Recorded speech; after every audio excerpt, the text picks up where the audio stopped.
Minecraft is a game of endless possibility, a world you can shape, explore, and survive in for hundreds of hours.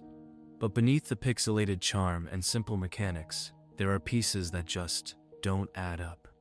Strange relics, empty structures, ancient ruins, and things that seem left behind on purpose, like someone was here before you and didn't want to be found.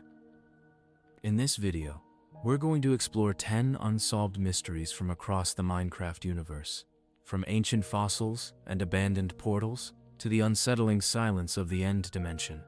Some of these have possible explanations. Others, they've been baffling players for over a decade. So sit back, relax, and let's explore the secrets of a world that never stops surprising us. Mystery number 1. The giant fossils underground. Whose bones are these?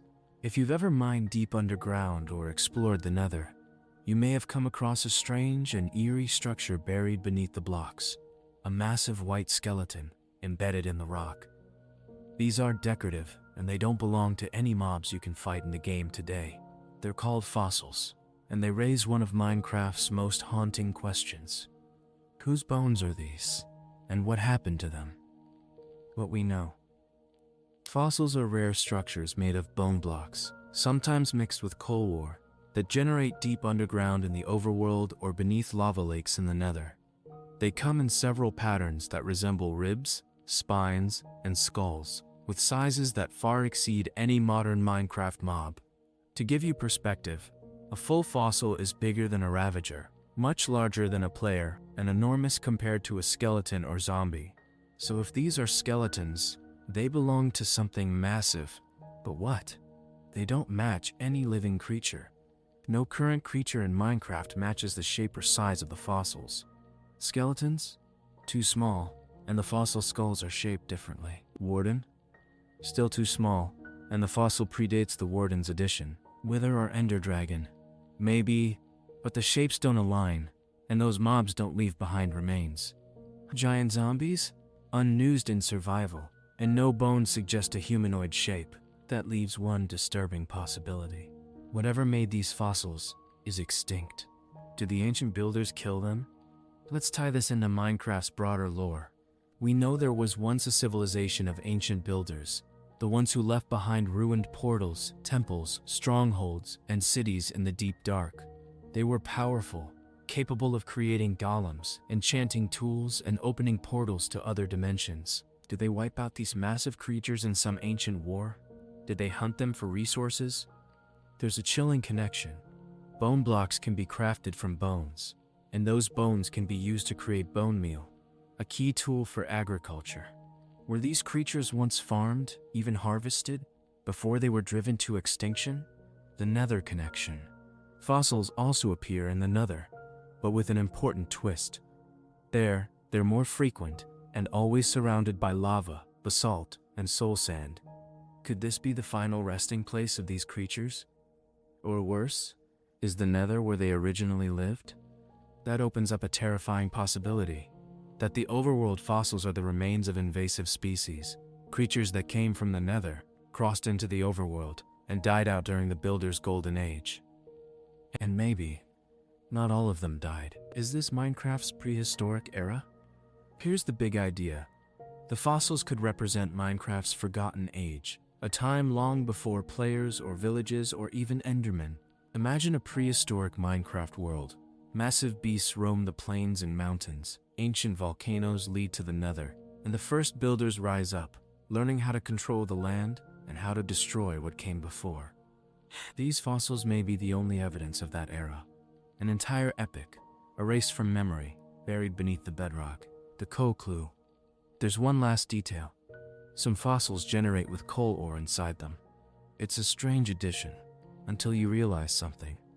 Coal is formed in the real world from ancient plant and organic matter, compressed over time into a fuel source. So, if coal appears inside these bones, it suggests they've been there for millions of in-game years. That these creatures aren't just recent losses. They're part of Minecraft's deep past, the unanswered questions. What were these creatures? Did the ancient builders know them? Did they go extinct naturally? Or were they wiped out? Why are their remains preserved in both dimensions? And are they ever coming back? Some players theorize that Mojang may eventually introduce a Return of the Ancients style update, bringing fossils to life as mobs, or letting players learn about the Lost Age through new enchantments or scrolls. Now, until then, the fossils remain silent, massive, ancient, and watching. Mystery number 2. The giant broken portals. Who built them, and why did they stop? You're wandering through the forest. The sun is setting, and you're looking for shelter. Then you see it, half buried in the dirt, overgrown with vines and netherrack. A ruined portal, jutting out of the land like the bones of something ancient. These structures have become a staple of Minecraft exploration. Eerie, half-complete obsidian frames surrounded by magma blocks. Crying obsidian, gold blocks, and strange loot chests. They spawn randomly throughout the overworld, and even in the Nether itself. They're not natural. They're not new. So who built them? And why were they abandoned? What are ruined portals? Introduced in Minecraft 1.16, ruined portals are naturally generating structures that appear in various sizes and levels of decay. Some are barely peeking above ground, others are massive arches that tower over the landscape. A few lie at the bottom of oceans or deep in the Nether itself. Each one is surrounded by a corrupted biome. Netherrack spreads out from the base. Lava pools dot the area. Magma blocks, crying obsidian, and gold blocks appear nearby. A chest usually contains a mix of obsidian, enchanted armor, and sometimes fire charges, all tools related to portal travel. But here's what's strange. Every single portal is broken. None of them are intact, none are functional, and the world is littered with them. A failed expansion or a failed escape? There are two main theories about what the portals were for. Expansion theory. The ancient builders, or perhaps a long-lost civilization before them, built these portals as a way to colonize the Nether. They wanted to explore it, farm its resources, maybe even live there. The portals are the remnants of a once vast travel network. Escape theory. These portals weren't built to explore. They were built to flee. Something terrible happened in the Nether or the overworld, and these gateways were a desperate attempt to run from it. Both theories are compelling, but neither explains why they're all destroyed. If the portals were so vital, why aren't any of them left intact? Who destroyed them? Crying obsidian, a forgotten tool? One of the most interesting blocks found in ruined portals is crying obsidian, a block that emits light, weeps purple particles, and cannot be used to build a functioning Nether portal. In early Minecraft beta builds, crying obsidian was rumored to be used for setting spawn points. In modern lore, it's only craftable via piglins, which suggests a deep Nether connection. So why is it here, at the site of failed portals? One theory is that crying obsidian was part of an alternate portal technology, one that the ancient builders experimented with but ultimately abandoned. It may have been unstable, or perhaps it led somewhere more dangerous than the Nether. Think of it like a prototype, an early version of interdimensional travel that didn't work, or worse, worked too well. Did the portals break, or were they broken? Another eerie possibility is that the portals didn't collapse over time. They were deliberately destroyed. Many of the frames are sheared cleanly in half. Others are scorched by lava. Some are embedded in soul sand, a block associated with death and decay. If the portals were seen as dangerous, gateways for hostile mobs or corruption, they may have been shut down intentionally by those who built them. Or even more disturbing, they may have been destroyed by something that came through the Nether, spreading into the overworld. Take a closer look at what surrounds each ruined portal. Netherrack, magma, fire, sometimes even soul fire, normally only found in the Nether. It's as if the Nether itself is leaking into the overworld. This supports a terrifying theory. The Nether is not just a place, it's a corruption, a kind of dimensional infection. Every time a portal is opened, a piece of the Nether bleeds into our world. The netherrack spreads like mold. The lava seeps in. The natural balance is broken. The ruined portals may be scars left behind from that process. Places where the worlds collided and reality tore itself apart. Portal loops and one-way journeys. Another strange detail is that many of these portals don't seem to be symmetrical. You can find ruined portals in the Nether, but not in the End. Why? If the builders wanted to travel everywhere, wouldn't they have created similar portals to and from the End? This has led to a chilling idea. The Nether was part of a two-way network, a controlled system. But the End? That was a one-way trip. You don't come back from the End without defeating the dragon, a feat perhaps no ancient builder ever achieved. So maybe the ruined portals mark a failed network, one that was meant to span dimensions, but was halted before it could be completed. Builders gave up.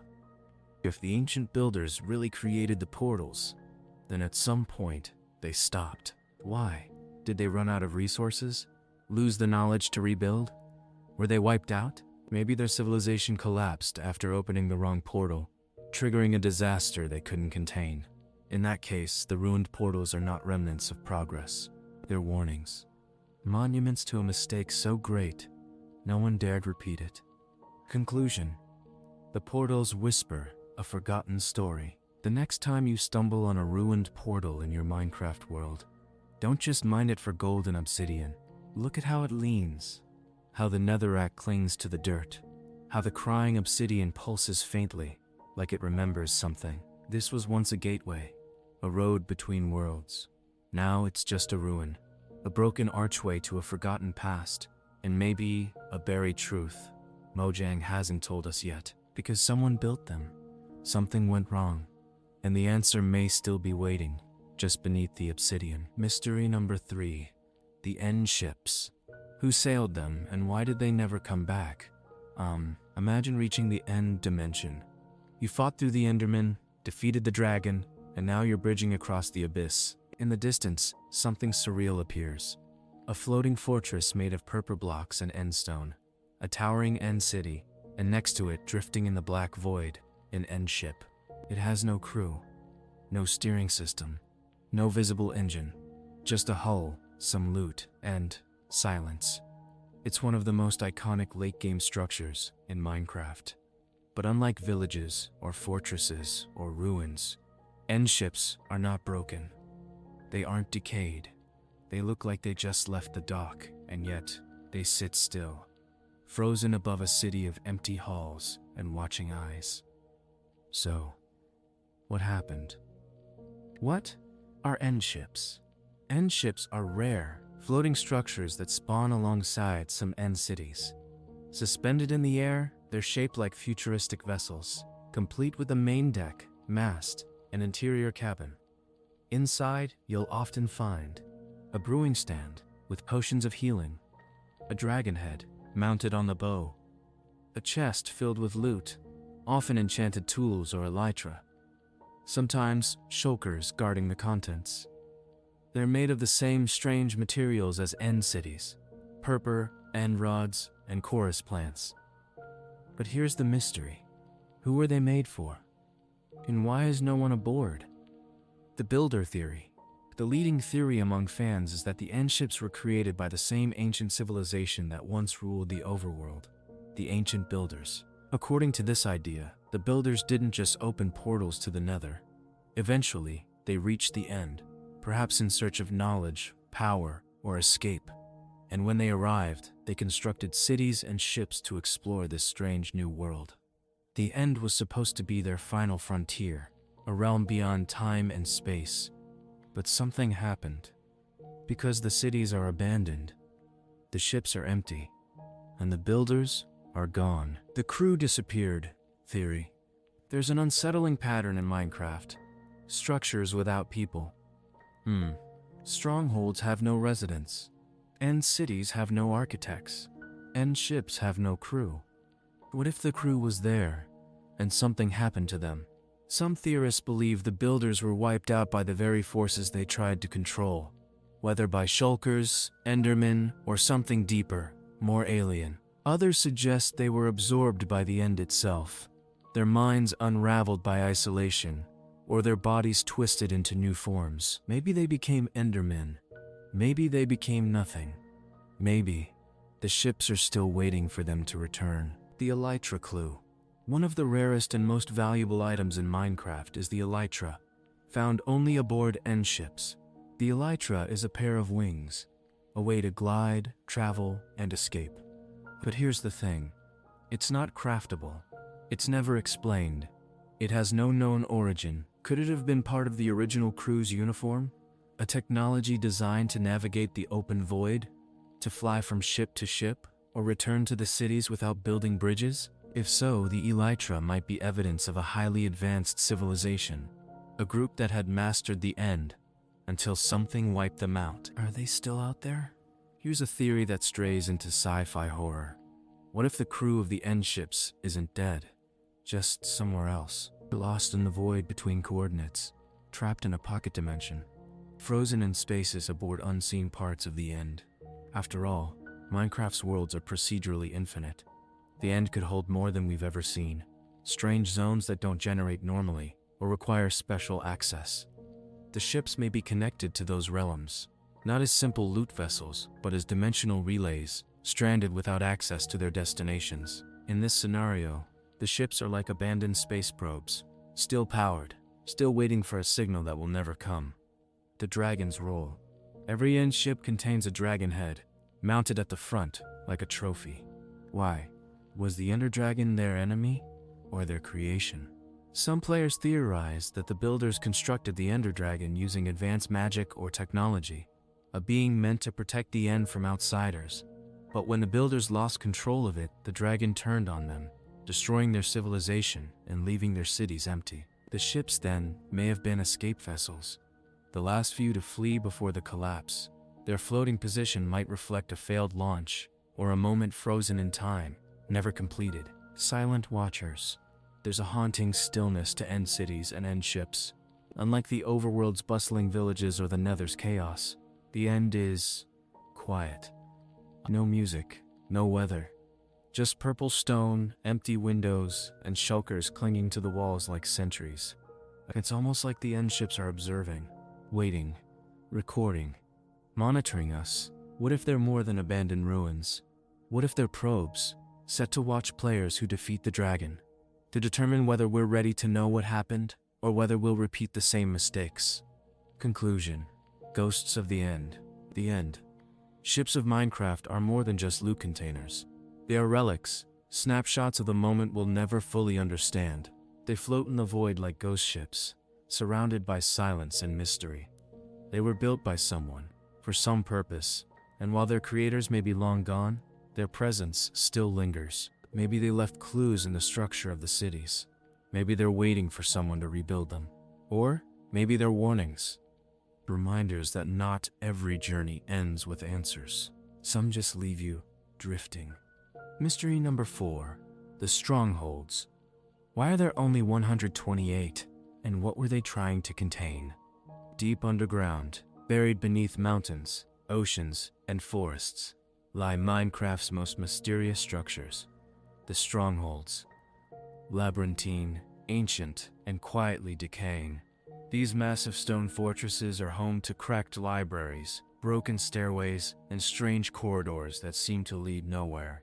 At the heart of each one lies a singular, unmistakable object, the End Portal. A circular gateway of obsidian black frames and swirling green space. It's inactive until you complete it. But what's strange is this. There are exactly 128 strongholds in a Minecraft world. Not a random number, not infinite like most other structures. 128. Fixed. Finite. So what were these places really built for? Why are they spread out across the world? And what terrible thing were they trying to keep out or keep in? A finite number in an infinite world. Minecraft is known for its procedurally generated infinity. Oceans stretch endlessly, mountains spawn anew. Even villages and caves seem to appear randomly. But strongholds are different. They're hard-coded. Your world will never generate more than 128 of them. That limit wasn't chosen at random. It's a specific binary number. 2 to the power of 7. Why limit then? It implies that strongholds serve a deliberate purpose, one that isn't about randomness, but containment.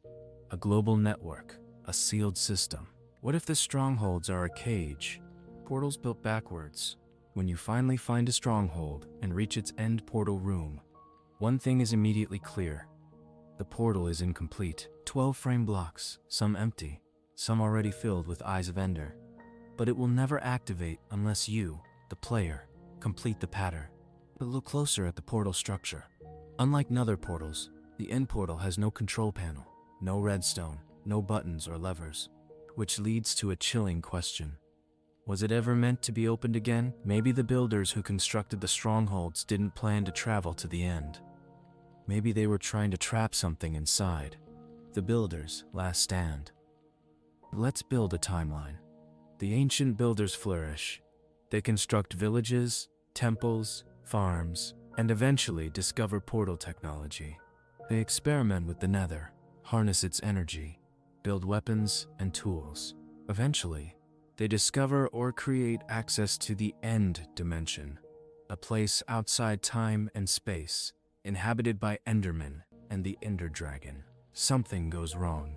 The Ender Dragon is uncontrollable. Or worse, it was awakened by their actions. Now the builders face a choice: escape or contain. So they build the strongholds, 128 vaults, scattered across the world, each containing a sealed portal, buried so deep they're almost unreachable. Not temples, not fortresses, prisons. The shape of the stronghold. Strongholds are architectural marvels in Minecraft. Endless intersecting hallways, spiral staircases, massive libraries filled with cobwebs, iron doors with buttons that open into nothing, dead ends, as if walls were hastily erected. The design feels rushed, incomplete, and in some cases, desperate. It's almost like the builders weren't constructing something grand. They were fleeing, blocking passages, or sealing off danger. Some players believe strongholds weren't meant to be visited, but abandoned, cemented shut like tombs or bunkers after a disaster. The presence of libraries suggests they were places of knowledge preservation, attempts to leave behind warnings, records, or solutions before it was too late. The Endermen connection. What if the Endermen weren't native to the end? A leading fan theory is that Endermen are the twisted remnants of the builders themselves. Their obsession with blocks, their tall humanoid shape, their teleportation, it all hints at beings that were once like us. If true, then the strongholds are more than just prisons for the dragon. They're the last resistance. A final attempt to escape a transformation that already began. Maybe the portals were sealed because opening them again risks releasing more than just the dragon. It could mean bringing back an entire dimension of corrupted souls. Builders who once tried to master the end and became part of it. Why 128? Back to that strange number. 128 strongholds. Why so many? It suggests a global effort, as if strongholds were not just individual bases, but part of a planetary grid, each one spaced across specific intervals of land, constructed to contain and monitor a portal, created to ensure that no matter where corruption spread, there would be a way to reach and seal it. The strongholds may have acted like nerve points, a system for stabilizing the dimensional boundaries, but after the builders vanished, they became buried, decayed, and forgotten. The dragon egg. The key? After defeating the Ender Dragon, a strange object appears. The dragon egg. You can't craft it, you can't use it, you can't replicate it, but you can move it with a piston or clever trap. Some think it's a trophy. Others think it's an egg, in the literal sense, waiting to hatch. But there's another theory, that the dragon egg is a seal, the last piece, keeping the end dimension from bleeding into the overworld again. Once removed, the strongholds may begin to stir, and something older than the dragon could awaken. Conclusion. The locks beneath our feet. Strongholds are not just dungeons. They are the deepest lore Minecraft has ever given us, and the most silent. They don't tell you what they are. They don't play music. They don't welcome you. They simply wait. To wait for someone to find them. To open what was meant to stay closed. And to let the end begin again. Mystery number 5. The Allay and the Ancient Discs. Were they messages left by a forgotten people? The Allay is unlike anything else in Minecraft. It doesn't attack, it doesn't mine, it doesn't build. It simply floats beside you like a loyal spirit, collecting items you've given it, glowing blue and humming with a kind of quiet, magical energy. Then there are the music discs, mysterious vinyl records found in dungeons, bastions, and ancient cities. Most of them are just strange songs, but a few, like Disc 11, Disc 13, and the recently added Disc 5, seem to hint at something darker, almost narrative. Put these two oddities together, the Allay and the Ancient Discs, and you start to see the shape of a mystery that runs far deeper than it first appears. What if the Allay isn't just a friendly helper? What if it, and the discs, are remnants of a lost people, trying to tell us what happened to them? The Allay's strange origin. Let's start with what we know. The Allay is a flying mob introduced in Minecraft 1.19. It can find and deliver items similar to one you give it. It dances near music blocks and can be pacified or guided using sound. It spawns in only 2 places, pillager outposts and woodland mansions, both locations tied to the mysterious illagers. That raises an immediate question. Why is something so peaceful being held captive by the most hostile faction in the game? It doesn't belong to them. It doesn't fight for them. They don't seem to control it. And yet, they keep it in cages, which implies something important. The Allay is valuable, maybe even sacred. A creature of sound and memory. The Allay is unique in how it interacts with the world. It's not just following the player, it responds to music. It dances near jukeboxes. It prioritizes nearby note blocks. It seems almost entranced by rhythm. This is more than a game mechanic. It's behavioral war. The Allay's existence seems tied to music in a way no other mob is, almost as if it remembers something, or is following instructions embedded in sound. This brings us to the music discs, because some of them might be messages, fragmented audio logs of the world before. The discs that don't fit. Most Minecraft discs are ambient or cheerful, mellow tunes like Cat or Choop. But then there are the others. Disc 11, a broken record that plays heavy breathing, footsteps, and panic. It cuts off abruptly, as if the player's being chased. Disc 13, ambient music mixed with eerie cave sounds, dripping water, and low, pulsing tones. Disc 5, added in 1.19, it's the most unsettling. It includes static, distant machinery, strange voices, and what sounds like deep dimensional riffs. These aren't songs, they're records. Audio logs, like what you'd find in a sci-fi horror game, captured memories of something going wrong. And here's the kicker. Disc 5 is found only in ancient cities, the heart of the deep dark, where the Warden resides. A vanished civilization? Let's connect the pieces. The Allay is musical, docile, and magical. It's held in captivity by a faction known to loot, experiment, and corrupt. The ancient discs, especially Disc 5, tell a story of collapse, dimensional experimentation, and flight. The Allay responds to the same music that appears on those discs. What if the Allays are remnants of a vanished people? Not biological survivors, but spiritual echoes.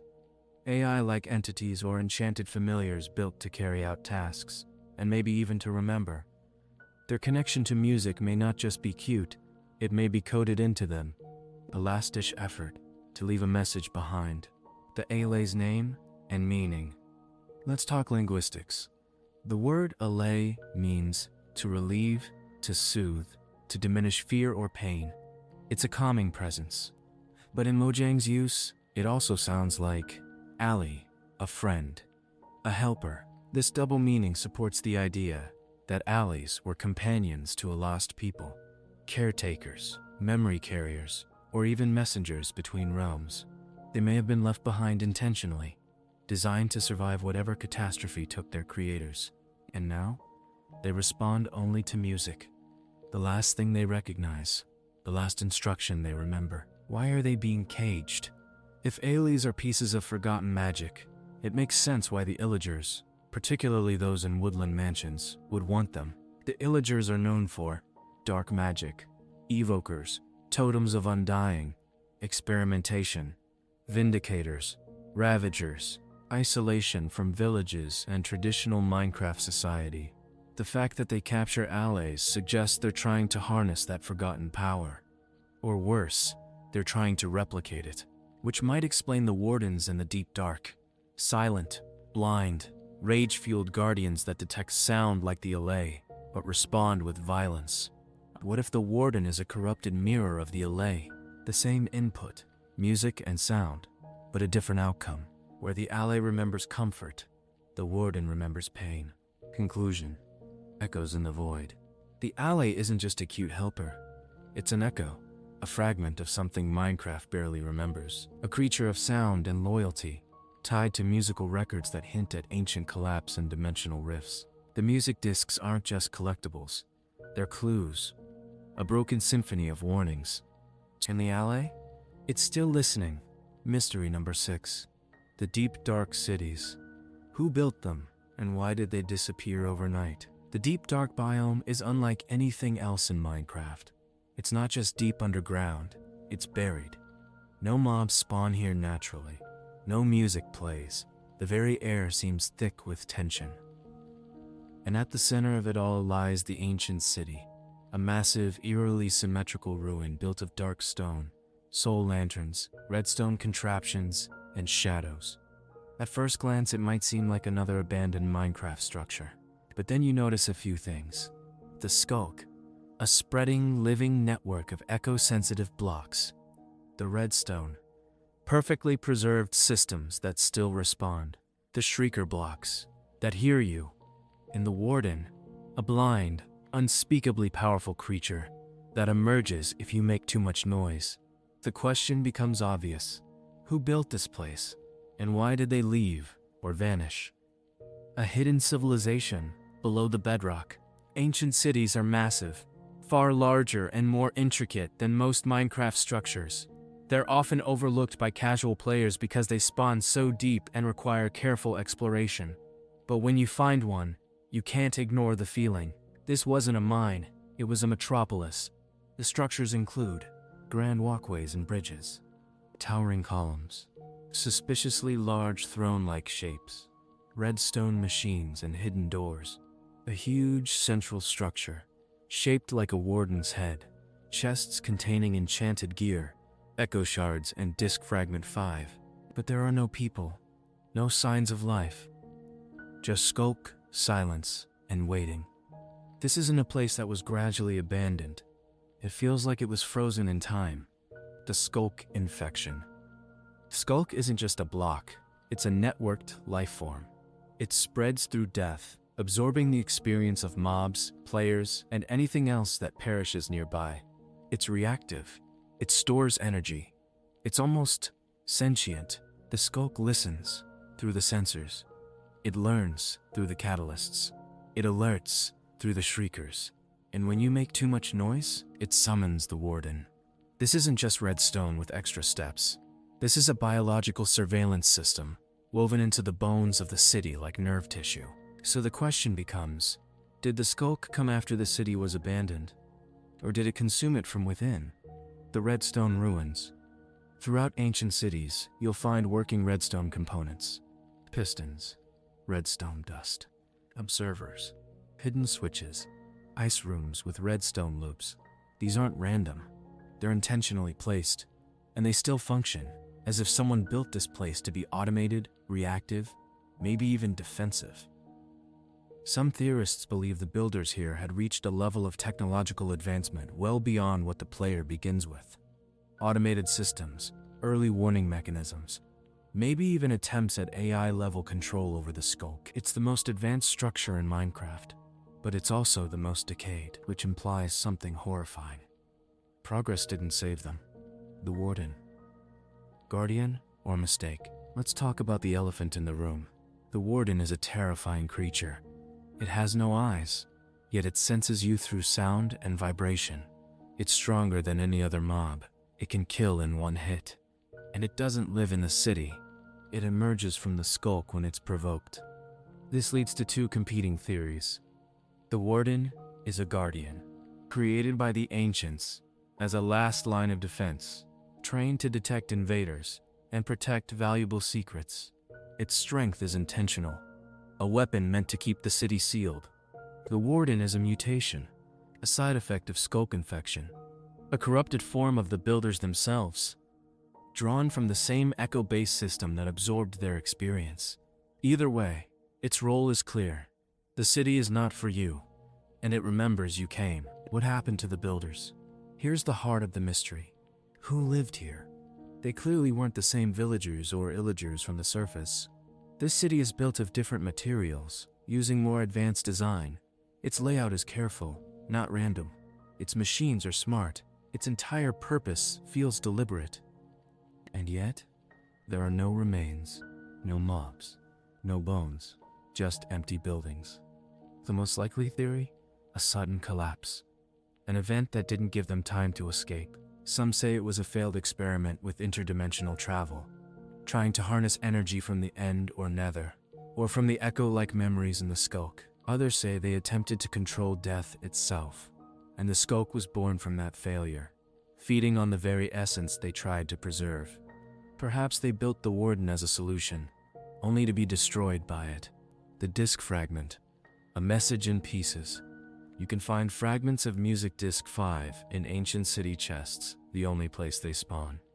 When assembled, it plays a terrifying audio. Mechanical whirring, panic, skulk activation, the Warden's heartbeat, a player running, and then silence. This is no song.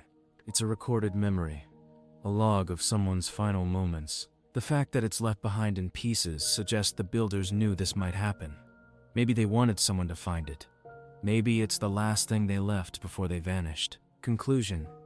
Echoes of the undone. The ancient city isn't just a ruin. It's a tomb, sealed beneath bedrock, protected by soundless sentries, and choked with organic circuitry. It's not empty. It's listening. And if the wrong frequency is triggered, it will respond. We don't know what the builders were trying to do, but we know one thing. They were very close to something powerful. Close enough that they vanished overnight, and the only thing left behind is a city that still remembers. Mystery number 7. The World Seed Theory. Is Minecraft's universe one giant simulation? Every Minecraft world begins with a number, a random string of digits, or sometimes a word converted into code. That number is called the seed. It controls the generation of everything, from the tallest mountain peaks to the placement of a single flower on a grassy plain. The seed creates your oceans, your structures, your biomes, even the shape of your caves. It determines the entire layout of your universe, long before you even load it. At first glance, this might just seem like a clever way to create randomness. But the more you explore how Minecraft seeds work, the more eerie the idea becomes. These aren't just procedural maps. They're predetermined worlds, designed from the start, loaded with potential you may never even see. And more importantly, every single one is built on the assumption that you, the player, are the central figure. That's where the simulation theory comes in. What if Minecraft isn't just a sandbox game, but a simulated universe? A world created with purpose, patterns, rules, and maybe even observation. What if each seed isn't just data, but the framework of a story, waiting to be awakened by someone with free will? Let's break this down. The way Minecraft generates a world is almost too perfect. Everything appears natural, but it's built on invisible logic, a system of rules hidden beneath the blocks. Rivers flow between biomes in ways that make sense. Climate zones transition in believable gradients. Structures appear with spacing that mimics ancient settlement patterns. And then there's the matter of strongholds, villages, and portal placement, which often follow consistent coordinates depending on the seed. This starts to resemble something less like randomness, and more like deliberate world building. Now consider this. The game treats you as the only real consciousness. Everything else, villagers, mobs, environments, react to you. The sun rises when you wake. The end portal only activates when you place the final Eye of Ender. The Wither, the Dragon, even the Warden, none of them exist until you arrive to trigger them. The world exists for you. It waits for you. Which begs the question, were you created for the world, or was the world created for you? Players who explore seeds often report strange patterns. An entire community has grown around seed hunting. People who search for the most bizarre, unlikely, or cursed worlds. Some of them find uncanny symmetry. Others discover natural formations that look artificial. Perfect cubes in the middle of caves, or cross-shaped ravines, or impossible floating islands that feel more like abstract art than geology. And then there are the seeds with glitches, broken terrain, overlapping structures, duplicated portals, as if the simulation cracked while trying to build itself. But there's more. Consider the fact that Minecraft is infinite. It doesn't generate a world all at once, only what you've seen. The further you travel, the more it builds around you. This is eerily similar to procedural generation in sci-fiction simulations, where only the observed parts of the world exist at any given moment. In quantum theory, this concept is known as observer effect, that things exist differently when they are watched. Minecraft behaves the same way. If no player is near an area, it doesn't exist. Time doesn't pass, mobs don't spawn, crops don't grow. But the moment you return, the world continues. Let's take this one step further. What if the ancient builders knew all of this? What if the ruins we find, temples, portals, cities, weren't just leftovers from a civilization, but the remains of a people who figured out the code? Maybe they discovered that their world was constructed, that the terrain wasn't natural, that time froze when they left an area, that there was a limit to how high or low they could build, that every world, no matter how different, was just another permutation of a central engine, a machine. And maybe, in their search for meaning, they tried to break out. The strongholds, attempts to reach other seeds, the end portal, a doorway to the void between worlds, the discs, messages embedded in the simulation, meant to be found by whoever came next. And you, the player, maybe you're not their descendant. Maybe you're their successor, the next test subject. There's another chilling idea. What if each Minecraft seed is not a world, but a memory? A record of a timeline that already played out. You're not building a new story. You're reliving an old one. The Allay, the fossils, the portals, the dragon, all of them remnants of previous runs. You're caught in a repeating cycle of worlds spawning, players arriving, civilizations rising and collapsing, and then silence. The seed generates it all again, waiting for the next consciousness to walk across its surface. This would explain why nothing truly changes when you die. You respawn. Time continues. The world resets when you reload. You can duplicate items. You can even generate identical worlds by entering the same seed. It's a system, one that remembers. And if it remembers, who is doing the remembering? Minecraft doesn't have a narrator. It doesn't have cutscenes or exposition. But it does have architecture. It has structure, design, hidden mechanics, and ancient lore buried under the surface like broken data. And that data, the seed, holds it all together. It is the blueprint for everything, and it was there before you ever pressed play. So maybe Minecraft is more than a game. Maybe it's a test. Maybe each seed is a universe being simulated, and each player is just another attempt to see what happens when you drop a mind into a structured world and give it freedom. You weren't the first. You won't be the last. And somewhere out there, in the vast database of seeds, someone else is walking across another world that looks just like yours, wondering the same things. So the next time you load a world and see that number at the bottom of your screen, the seed that started it all, remember, it's not just random. It's not just code. It's a doorway, and something is waiting behind it. Mystery number 8, the Illagers. Did they split from villagers or replace them entirely? In the quiet, peaceful villages scattered across the overworld, life is simple. Villagers tend to farms, trade emeralds, sleep in beds, and live in harmony. They fear the night and the monsters it brings, but they don't resist. They're passive, fragile, and peaceful. And then, in the distance, a horn sounds. Pillagers arrive in waves, raiding with crossbows, spreading fire and fear. Sometimes they come with evokers, who summon spectral fangs to tear villagers apart, or vindicators, who carry axes and seem to understand doors, flanking paths, and hiding spots. Ravagers trample crops. Even illusionists, rarely seen, distort your vision. These aren't simple mobs.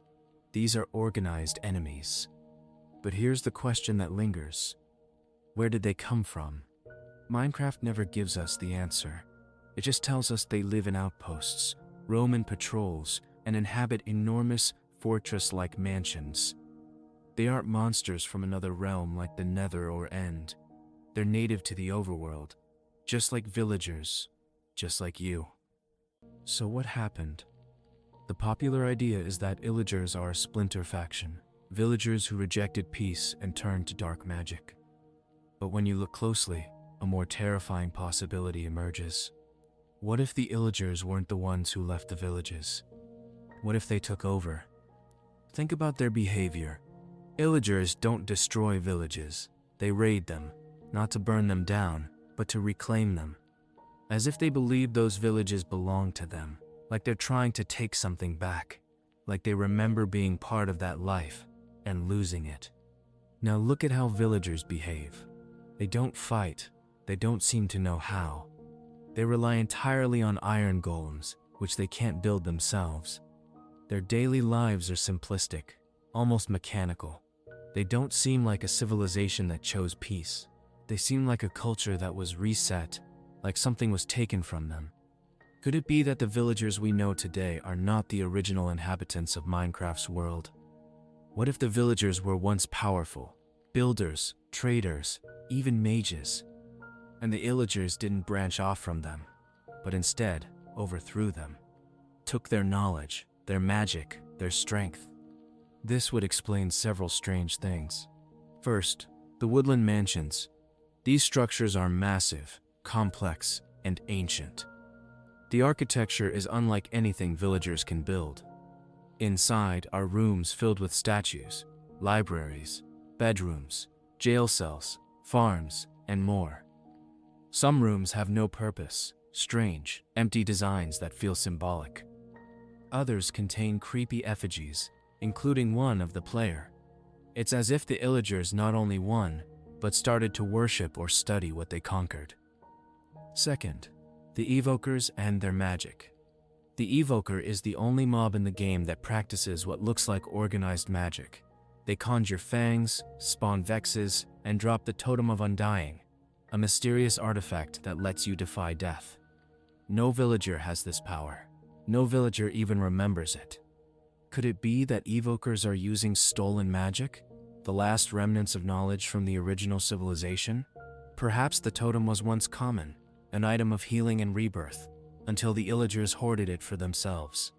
Third, the Allays.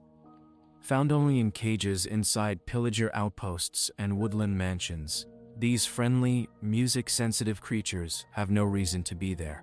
The pillagers don't use them, they don't understand them, and yet they keep them, like relics, as if the Allays were once part of a peaceful culture that the Illagers destroyed. And lastly, the raids. Why do Illagers attack villages with such fury and regularity? If they simply hated villagers, they could destroy the structures completely. But they don't.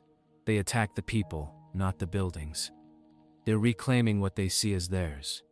Some players have pointed out that Illagers don't farm or raise animals. They don't trade. They don't even speak, only shout and growl. They are fractured, aggressive, and obsessed with power. The exact inverse of the villagers, who quietly labor, reproduce, and trade for knowledge and tools. Maybe the Illagers didn't evolve from villagers. Maybe they're what happens when you strip a society of its humanity and leave only the hunger for control. Now, imagine a world where this happened before. Long ago, a great civilization built cities and towers and strongholds. They created magic and machinery. They learned how to move between dimensions. But then, a coup, a violent uprising. The dark-hearted among them took power. They seized the totems, enslaved the spirits, and hunted down their own kind. Those who survived fled to the mountains, to the plains, to the caves. They forgot. They settled. They became the passive, broken villagers we see today. And the illagers? They kept the ruins, the magic, the hatred. This would explain why the game lets you defend villages from raids, and why you earn the title Hero of the Village. You're not just helping innocent bystanders, you're restoring balance, resisting a second conquest, reclaiming a lost history. So maybe the villagers aren't weak by nature. Maybe they're recovering from trauma. Maybe they're survivors. And maybe the illagers aren't enemies at all. Maybe they're the winners of a war no one remembers. Mystery number 9. The fossils. What giant creatures once walked the overworld? You're digging through a swamp or desert, far below the surface, and your pickaxe suddenly taps against something unusual. Bone blocks, arranged in shapes that don't match anything else in the game. Sometimes they look like fragments of a skull, other times like rib cages, spines, or even claws. These aren't scattered or random. They're carefully shaped, and they always appear buried, forgotten by time. You've just found one of Minecraft's rarest and most unsettling features, a fossil. They don't appear on the surface. They don't spawn often, and there's no log or achievement tied to finding them. They're just there, silent, massive, ancient, as if the game itself is quietly reminding you that something came before, something big, something that doesn't exist anymore. The official game doesn't explain what these fossils are from. No mob in Minecraft comes close to their scale, not even the Ender Dragon or the Warden. That raises an unsettling question. What did these bones belong to? And why aren't those creatures around anymore? Some fossils appear to be shaped like massive skulls, sharp, predatory, even dragon-like. Others are more serpentine or reptilian. In the Nether, the fossil structures are slightly different, twisted, more decayed, and surrounded by lava. But the implication is the same. This world was once home to giants. So let's explore the theories. One possibility is that the fossils belong to a forgotten age of titans, a prehistoric era before the current overworld even existed. Back then, the land may have been ruled by massive creatures, far larger than players, villagers, or even today's hostile mobs. These beasts may have been natural, like dinosaurs, or magical, like ancient dragons. Over time, something wiped them out, perhaps a great cataclysm, or maybe the arrival of intelligent builders who reshaped the world. If this theory is true, then the fossils are more than scenery. They're evidence of a mass extinction, one so old that not even the ancient builders speak of it. The world we play in now could be built on top of a forgotten ecosystem, and every time we dig too deep, we're brushing up against the bones of history. But there's another, darker idea. What if the fossils aren't from natural beasts, but from experiments? Some players speculate that the ancient builders, or the illagers after them, may have tried to create new life. The Warden, for example, is a massive blind creature tied to the deep dark, a place filled with skulk and strange biological material. If someone once tried to bioengineer protectors, monsters, or even gods, they may have failed dozens of times before succeeding. The fossils could be the remains of those failures, discarded prototypes buried beneath the earth. There's even a chilling possibility that the Wither was an attempt to resurrect something like these beings. After all, the Wither requires soul sand and withered skulls to be summoned. Its body floats like a ghost, its presence devours the land, and its creation triggers a deep sound unlike anything else in the game. Maybe the builders were trying to bring back the giants that once walked the world, and instead created a monster. Let's take it even further. What if the fossils are the remains of precursors? Not animals, but intelligent beings. Something larger than the player, who built the world and then fell. The shape of the skulls in some fossils is almost humanoid, with eye sockets and jaws. That could suggest a species of beings who came long before villagers or builders. A first civilization that mastered the world, but was destroyed by war, plague, or something far worse. And what about the nether fossils? The nether is supposed to be a hostile alien dimension, but fossils still appear there. Not just random bone blocks, but full skeletal structures, twisted and broken in the lava. These aren't just ancient remains, they're evidence that the nether was once alive. That idea changes everything. It means the nether wasn't always fire and soul sand. It might have once been an ecosystem, a real world with creatures and biology. Maybe it was parallel to the overworld, maybe even its origin. Over time it decayed, corrupted by magic or time or invasion. And what's left are just bones and flame. This theory links to a bigger idea that Minecraft's 3 dimensions, overworld, nether, and end, are not just different places, but different eras. The overworld is the present. The nether is the past, ruined, scorched, and lifeless. The end is the future, sterile, alien, and empty. In that model, the fossils represent the cost of progress. Every advancement leaves something behind. The giants in the overworld, the beasts in the nether, the creatures who once breathed and roamed and fought, all buried, all forgotten. And what makes this theory so haunting is that you can't stop it. You mine the fossil, you smelt the bone blocks, you turn ancient remains into white decorations, or grow crops with bone meal. Just like the civilizations before you, you use the past to build your present. Minecraft never stops you. It lets you dig deeper and deeper and deeper, and all the while, it says nothing about the bones. Because in the end, maybe Minecraft isn't just about survival. Maybe it's about replacement. Mystery number 10. The Void. What exists beyond Minecraft's final limits? In the world of Minecraft, the Void is often thought of as a simple mechanic, a failsafe.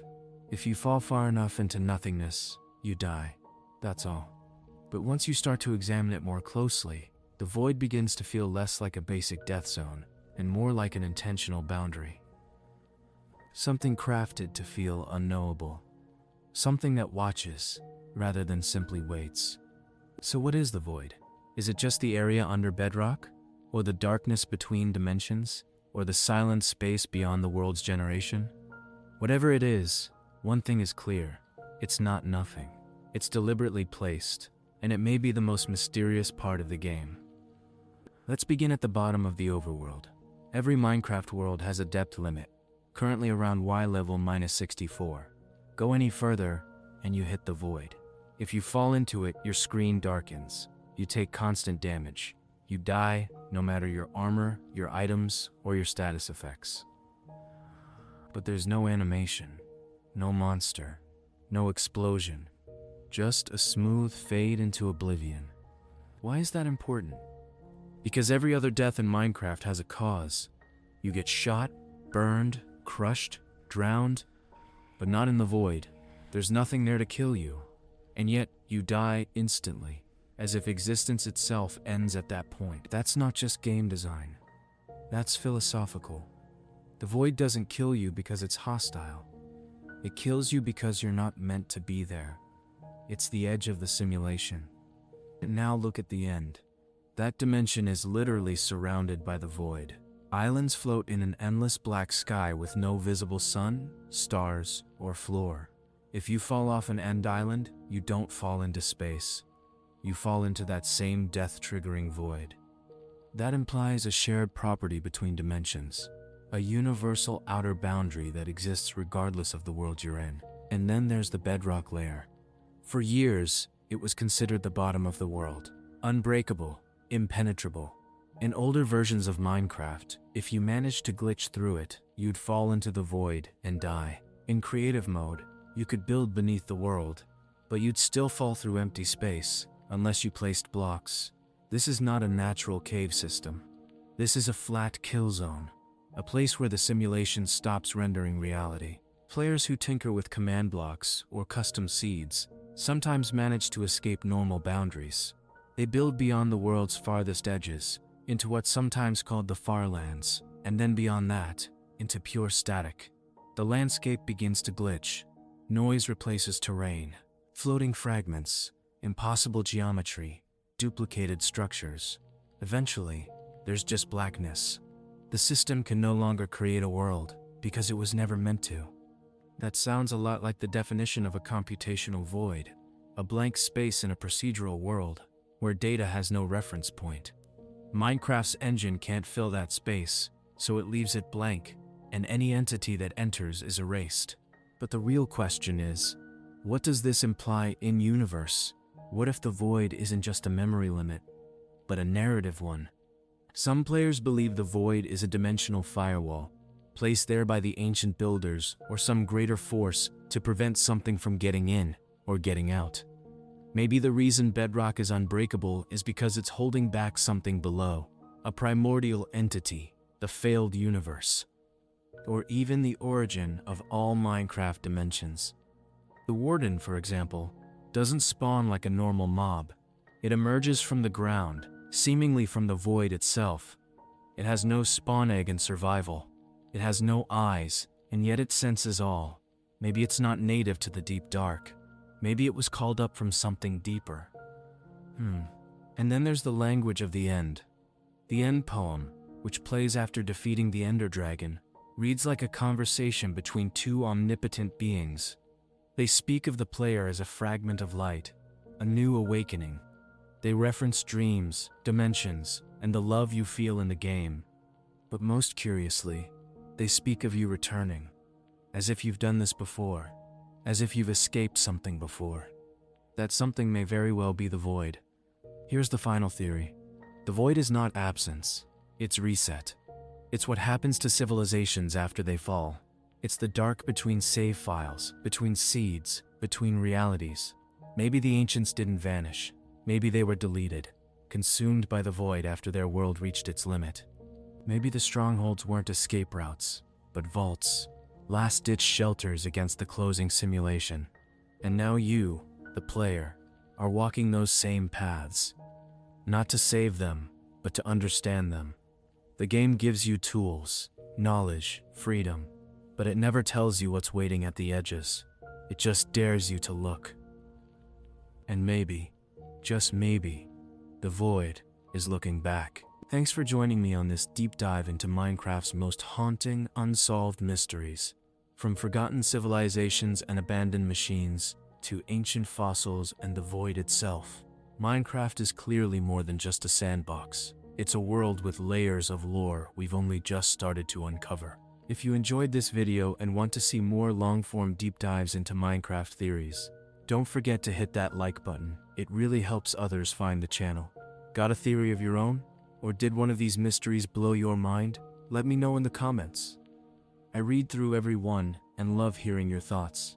Be sure to subscribe if you haven't already, and ring the notification bell so you don't miss the next mystery, breakdown, or lore journey we go on together. Thanks again for watching, and until next time, keep exploring, keep questioning, and never stop digging deeper.